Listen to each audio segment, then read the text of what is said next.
In today's video, I'm going to teach you how to make a product sold out on Shopify. Start by signing in to your Shopify admin. From the left sidebar, open Products. This takes you to your product list. If you have a long catalog, use the search bar or filters to find the item you want to mark as sold out. I'll open a product called Classic Long Sleeve as an example.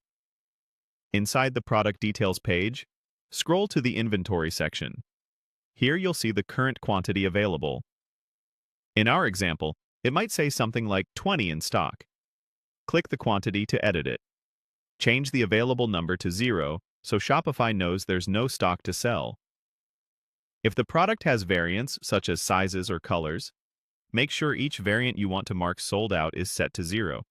Also, if you manage inventory across multiple locations, check that the quantity is 0 at every location to ensure the total available is 0. You'll also see a setting for tracking quantity. Keep tracking enabled so Shopify can accurately display that the item is unavailable. If there's an option that allows selling when out of stock, make sure that's turned off for this product. Otherwise, customers could still place orders despite the 0 quantity. Once you've set the quantity to 0, click Save in the top right to apply your changes. Now let's preview it the way a customer would see it. On the product page, use the View as option, then choose the online store channel. This opens a preview of the product page on your storefront. You should now see the Add to Cart button replaced with a Sold Out or Out of Stock message, confirming the product can't be purchased. To check how it looks on your live storefront and in product grids, go back to your admin, open Online Store, then go to Themes.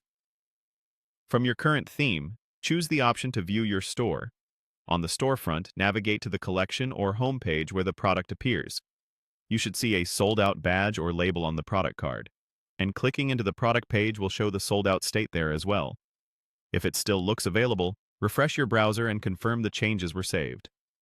Double-check that every variant and location is set to 0, and that the product is published to the online store channel. If backorders are enabled, disable them so checkout is blocked. That's all it takes. You've set a product to sold out and confirmed it from both the product page preview and your storefront. When you're ready to restock, return to the same inventory field, update the quantity,